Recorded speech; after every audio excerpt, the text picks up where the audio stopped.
Hoje eu vou te ensinar a maneira correta de se fazer fila de mensagens ou o famoso buffer de mensagens no N8N. Eu tenho certeza que 90% dos fluxos que você vê no YouTube te ensina isso de maneira errada e hoje eu vou te ensinar de maneira gratuita o jeito certo. Então vamos lá. O jeito errado, existem várias maneiras que as pessoas fazem buffer, mas o conceito do buffer, ele gira em torno de você receber mensagem, colocar isso na fila, juntar tudo isso e jogar isso para uma IA, por exemplo. Até aí tudo bem. Meu buffer faz a mesma coisa. Só que onde que tá o erro? O principal erro tá aqui, galera. Pra quem não sabe, esse bloquinho aqui, esse node aqui é o node de delay. E qual que é o problema que a gente encontra? Vou explicar rapidamente, só pra gente não ficar muito de teoria, mas é importante você entender o conceito. Mas basicamente, a gente transcreve áudio, imagem, vídeo e tal, manda tudo como texto pro nosso buffer, beleza? Ok, tem gente que faz diferente, mas até aí tranquilo. A gente adiciona isso numa fila de mensagens. Normalmente a gente usa o Redis, né, que é um banco de dados de memória cache. Então ele armazena bastante informação e ele é muito rápido, por isso que a gente utiliza ele. Até aí tranquilo. Quando a gente coloca um delay, aí que entra o primeiro erro. Por quê? Porque se eu mandar um oi, o fluxo ele vai passar pela etapa 1, 2,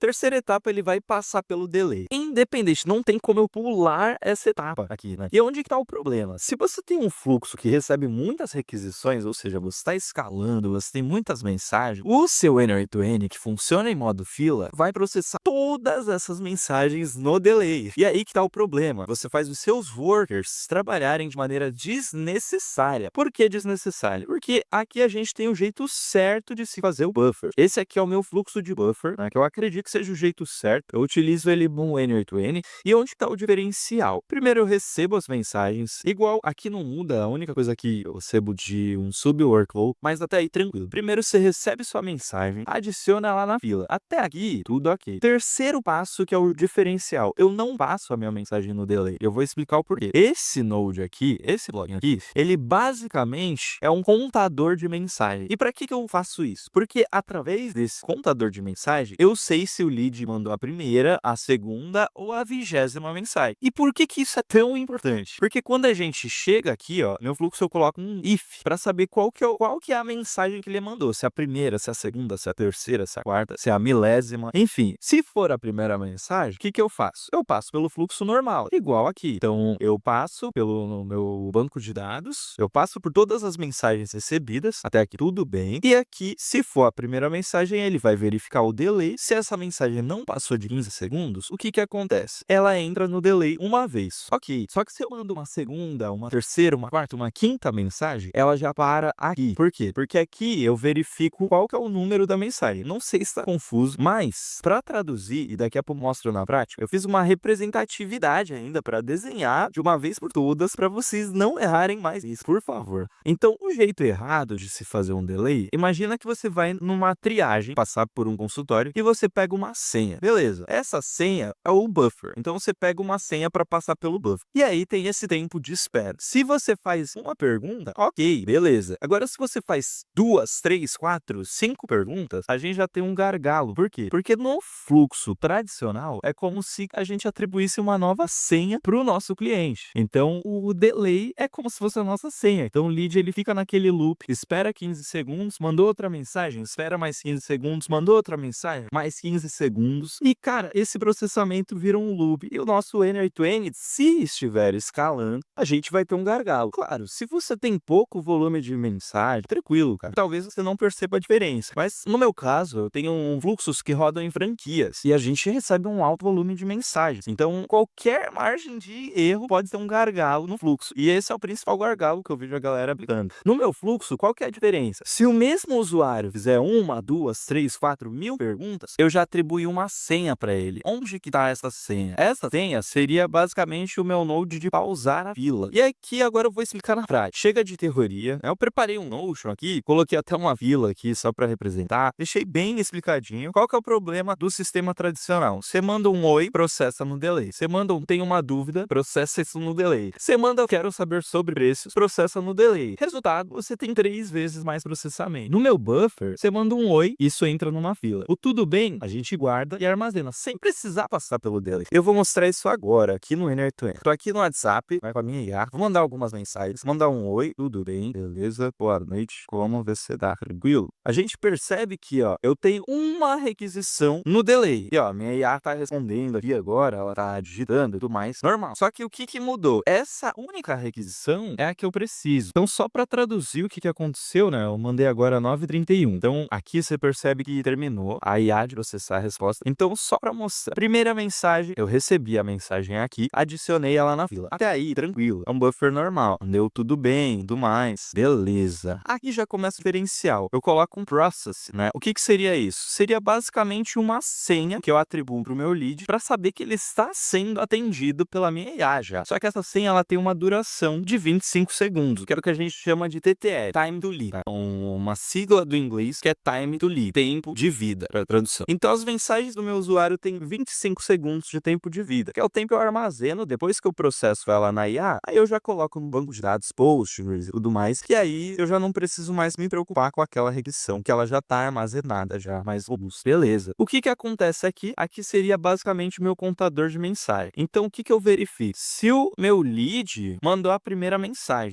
se ele mandou a primeira mensagem, tranquilo, ele passa pelo fluxo tradicional de buffer. Se ele mandou 2, 3, 4, 5, vamos até olhar aqui a última, eu faço essa contagem para saber quantas mensagens ele mandou. Aqui eu mandei 6 mensagens. No fluxo de buffer tradicional, você teria 6 vezes mais processamento de um usuário do fluxo, né? No meu fluxo, você só tem uma vez processamento. E o que acontece? Ah, João, mas isso armazena as mensagens? Como que funciona? Cara, toda mensagem, ela passa pela adição da fila do registro. Então não tem por que você passar pelo tempo de espera, ela, entende? Então o que acontece? Aqui, ó, se eu mando um oi, tudo bem, beleza, tranquilo, como você tá? Tudo é adicionado no banco de dados. A única coisa que eu faço é uma contagem para saber qual que é o número da mensagem. Quando termina isso aqui, o que a gente faz? A gente processa todas as mensagens aqui de uma vez. E como que é localizado? Percebe que a primeira requisição, ela tá esperando ali no delay. As outras, elas já passaram para o banco de dados. Então elas já foram adicionadas. O que acontece é basicamente esse loop aqui, né? Normalmente tem fluxos que tem o esperar, prosseguir e tem mais coisas que eu não vejo necessário no switch. Esse é um assunto um pouco mais técnico. Se você não estiver entendendo nada, mesmo com os desenhos do Miro, eu recomendo você me chamar aí no WhatsApp e, cara, agendar uma mentoria, porque tenho certeza que eu posso ajudar você a melhorar o seu fluxo conversacional, né? Com essa era dos agentes de AI, muita gente comete alguns erros e eu tô aqui de maneira gratuita para te ensinar como não cometer os mesmos erros. Se você tem um fluxo de buffer, cara, tenta dar uma revisada, tenta refletir se o teu buffer atual é a melhor maneira que ele poderia ser. Se a resposta for não, pensa como você pode otimizar aí, que a gente deleta as mensagens e a chave, porque a gente já processou elas. E aqui, ó, basicamente tá tudo concatenado aqui. Oi, tudo bem? Beleza? Boa noite. Como você tá? Tranquilo. Todas as mensagens processadas aqui, como se fosse uma só, já com quebra de linha. É um fluxo de buffer, só que a única diferença do tradicional seria um contador de mensagem pra gente evitar passar todas as mensagens no delay e assim os nossos workers do N8N ter um alívio da sobrecarga. Essa é a maneira mais otimizável e escalável de buffer tem atualmente e eu nunca vi ninguém falando a respeito disso. Vou deixar o Notion aí da aula aí também, se você tem alguma dúvida. Qualquer coisa, podem me chamar. Deus abençoe a todos e tamo junto.